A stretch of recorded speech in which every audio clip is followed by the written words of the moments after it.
Team Fortress 2 is a game I've played since 2012, and I consider it one of my all-time favorite games.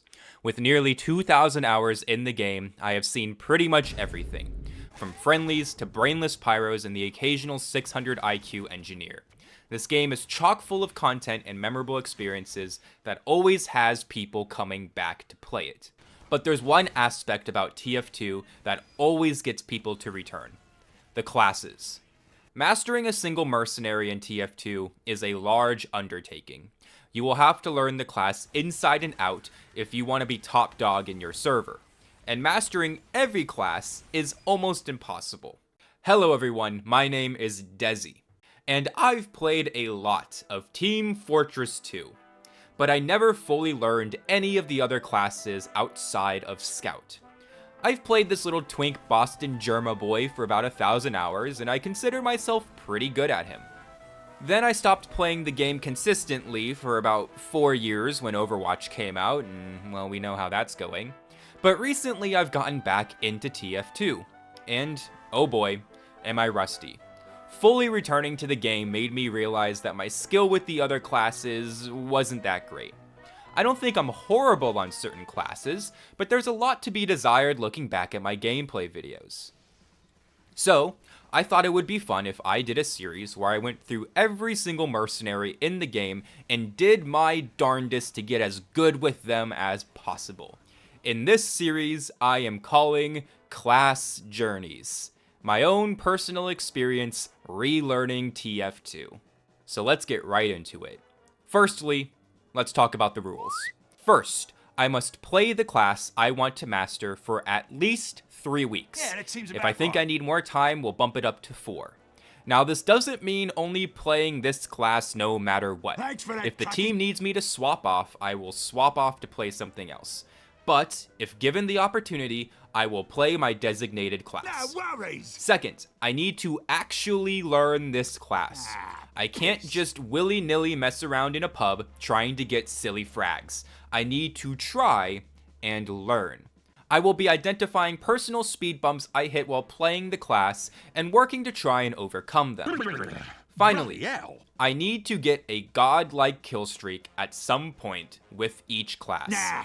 This may honestly be the hardest part of the challenge, and I may cheat and lower it to 15, but for right now, we're shooting high. We're going to try and go for that godlike.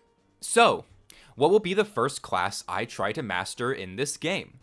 Well, Scout is definitely going to be last since I already know him pretty well, and I play enough Sniper in my gameplay videos, so he'll also probably be near the bottom of the list. So, that leaves 7 other mercs. And after some thinking, I settled on starting with Pyro. Competition begins in 30 seconds.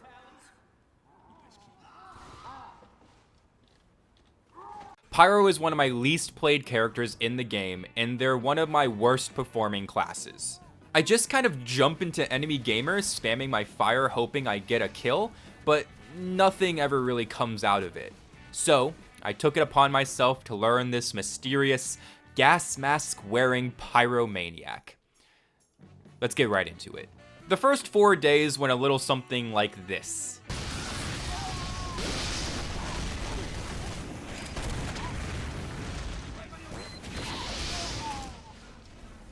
Yeah, not the greatest. I played a few games to just get into the mindset of Pyro, but with these first days, I already knew some of the struggles I would face. First, as you can probably tell with this horrible gameplay, my spatial awareness as Pyro is atrocious. I don't know what it is about Pyro, but every single time I play him, I get tunnel vision. I mean, look at this clip. I'm just walking forward, W plus M1ing with the flamethrower, and dying instantly. Like, what did I think was going to happen here? Or this clip, where I see a demo man and the stickies he placed outside my spawn, and I just walk at him. Yeah, pretty good tactics. Yeah, I can definitely see what you were trying to go for there. I think what is happening is I get so zoned in on trying to burn the enemy gamer that I just close off the world around me, making it very easy for one of their teammates to flank and kill me, or for them to just, like, step out of my peripheral vision and kill me. This was also making me horrible at spy checking, one of the Pyro's main jobs on the team. Look at this clip. I see this heavy get backstabbed by a spy on point, and I do absolutely nothing because I'm so zoned in on this ammo pack respawning. So, the first hump to overcome, improving my game sense / spatial awareness. Another thing I learned early on is that Pyro is a close-ranged class. I know, crazy stuff. The dude with a flamethrower and shotgun is a close to medium range damage dealer. Don't worry, we'll talk about the flare guns later. But this was a big struggle for me to understand as well. Soldiers, demo men, heavies, and even scouts were able to outrange me with their primaries, making space and rejecting me from my tasty flamethrower attacks. This again caused a lot of dumb deaths where I just walk out of power class and they delete me from existence with their longer ranged primary. So, second hump to overcome, learning my engagements and being more consistent with my distance. Finally, the last thing I learned over the first 4 days is that sentry guns destroy Pyro. I mean, it makes sense. The engineer sentry gun is meant for area denial and stopping flanking classes like Scout or Pyro from sneaking around. But goddamn, fighting a sentry gun is hell. Like, I can't even play the game sometimes because there's a sentry gun blocking every single flanking route, so I just hide in a corner waiting for a demo man to hopefully come along and blow the thing up. But I can't get too mad. Every class needs a counter, and the auto-locking sentry gun definitely counters the little fire boy. So, the third hump to overcome, don't fight sentries? Yeah, don't fight sentries. Unless you're Ubered, but that doesn't really count. After a full week of playing Pyro for about 2 to 3 hours every single day, what happened?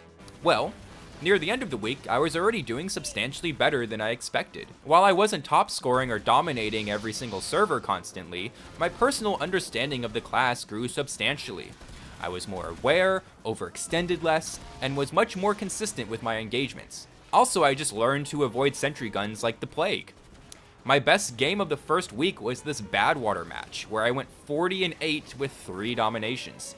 Not bad for the first week.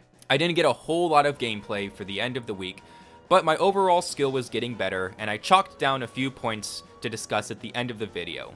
And with that all being said, I went right into the second week. The next week of being a Pyro main had a slow start. I took a little bit of a break from playing Pyro just to make sure I didn't burn myself out, but after a few silly 2-fort matches, I was back on the class grind. This week was all about learning how to use the flare gun, the most legendary Pyro unlock in the game, and it's definitely just a straight upgrade to the shotgun, right?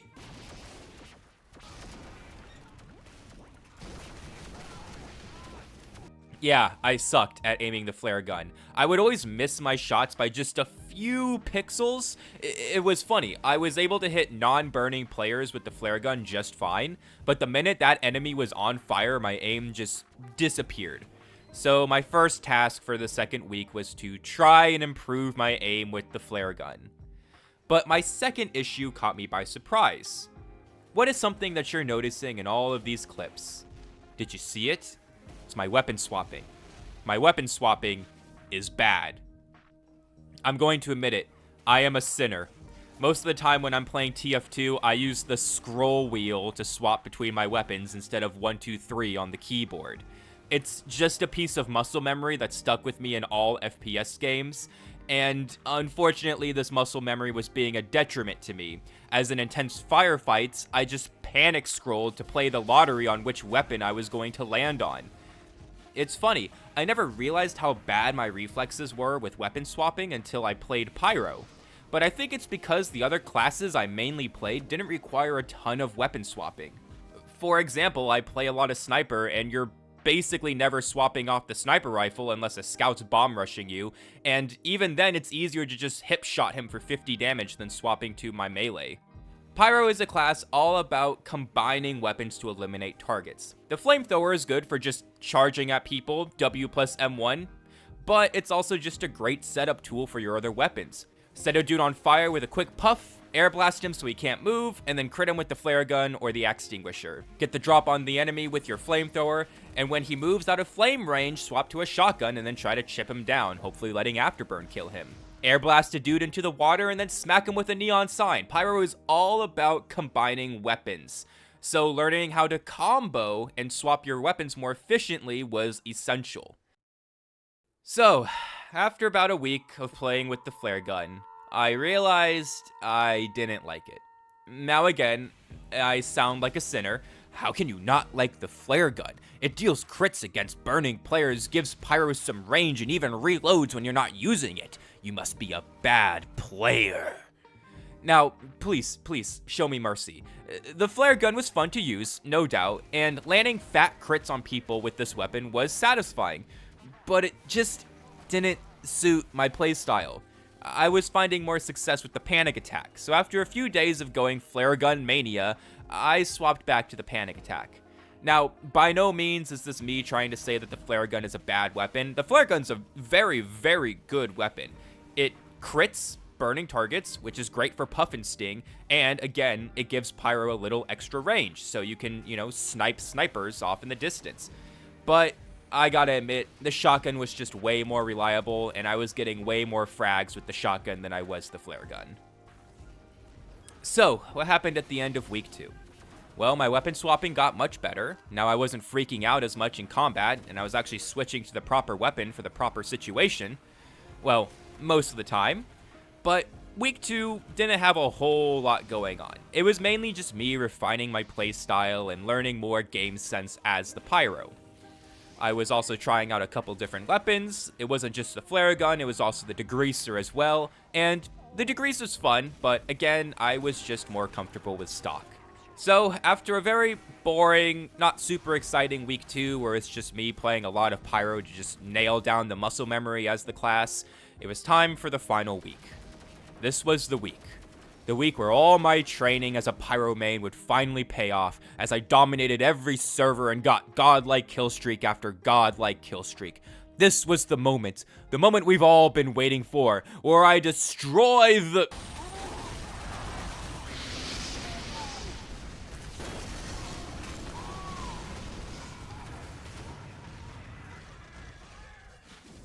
Okay. Let me state this now. It is incredibly hard to master any of TF2's classes in 3 weeks. There's so much depth and playstyle given to every single mercenary. To actually master Pyro in 3 weeks, I would have to do literally nothing else but play him. However, I did learn a lot. So over this final week, I'm going to tell you all that I've learned from this journey, what I found out for myself about Pyro, and my closing thoughts on the class. The first thing I did was buy killstreak kits for my Pyro loadout. What? A professional killstreak kit is $46? Yeah, no. And went into servers to track how well I was doing. Most of the time I was getting 7 to 8 kills per life, with the occasional me choking and dying in a silly way, which is to be expected sometimes. While we watch these clips of me fragging and failing, I wanted to talk about all that I've learned on this adventure as a Pyro main. Firstly, my respect for Pyro has grown a lot. Again, I never really played Pyro before this video, so all I really knew about him was W plus M1 plus air blast memes. But after really trying with Pyro, I learned how versatile and supportive he can be. Pyro, in my humble opinion, I would categorize as a support attacker. Despite having Puff and Sting loadouts and Afterburn being solid in the damage department, Pyro doesn't have nearly the same level of damage output as Soldier or Demo Man.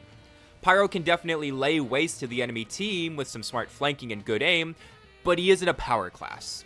I would put Pyro more in the same category as Scout, a faster flanking class that can get quick kills, but he can also support his team and jump in and cause mayhem if need be. Pyro does have quite a few support roles in a team. The most obvious is extinguishing teammates that are on fire and spy checking. Pyro is the best at catching the sneaky Frenchman, but also Pyro is just great for covering flanks in general. Even against scouts, if you're able to catch them with their pants down in a cheeky flank, you can easily deny them with a quick air blast and shotgun. The other major support role is air blasting Ubers and enemy projectiles. Now, let's talk about arguably the less rage-inducing part of air blast, which is denying Ubers. A Pyro stalling an Ubered push from a demo man or soldier can be life-saving for your team. Even if you die, the fact that you cancel out a medic's Uber is great for your engineers, and in my opinion, sacrificing yourself to deny an Uber push is worth it. The second role of Air Blast, the Reflect, is a little bit more contested. On one hand, I get how frustrating it is as a soldier or demo to have your primaries completely countered by a Pyro with even decent timing. Soldiers with a rocket launcher and banner get punished hard by a Pyro, and most of the time they just have to retreat, which feels really dumb. Now, there are counters to an Air Blast happy Pyro, like this clip, where the soldier baited my Air Blasts and got me in a panic. Good thinking on this dude's part. Or having a shotgun, which will hilariously catch a Pyro off guard sometimes. But now for the other hand of the argument. Air Blast can save your team. A crit soldier rounds the corner, and you Air Blast his Crocket back into him and his medic. You just saved your entire team from a wipe. If there's a demo trying to charge and get your precious medic, you can just deny him with a simple click. It can definitely be considered unfun for the enemy, but there's no doubting that proper air blasts can save your team in intense situations. And hey, if an air blasting Pyro is really getting on your nerves, just go heavy. He won't be reflecting for very long. Pyro can pump out some decent damage and cause chaos with Afterburn. A Pyro setting the enemy team on fire, punishing overextending players, and keeping his team safe with air blasts and spy checks can be a major thorn in the enemy's side. So after all this, what do I think of Pyro? Pyro is really fun.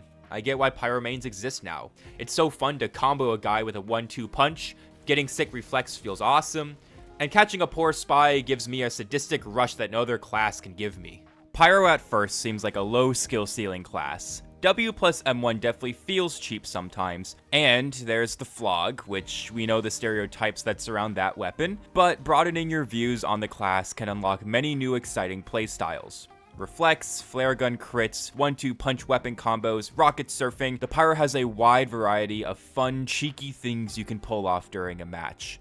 Pyro definitely has weaknesses. You will be outranged on wider maps, locked down by sentry guns, and you rely on flanking stronger enemies as your damage output can be lackluster. But if you play smart, play around flanks, and catch the enemy with their pants down, you will have a lot of fun as Pyro.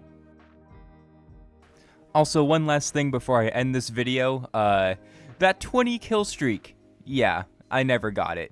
In all the matches that I played as Pyro, the best I got was an 11 kill streak. Usually I would die, or in some cases the match would just end too early, right as I was about to get a 15 or 20 kill streak. So I guess this final task on the list was a complete fail. But don't worry, I'm not giving up. On the next class journey video, I will be trying even harder to get that delicious 20 kill streak. But yeah, I guess I kind of realized that getting a 20 kill streak is harder than I thought. And I didn't expect the match ending quickly to be a factor in that. But thank you all so much for watching. My name has been Desi. Hope you've all enjoyed the video, and I will see you guys next time.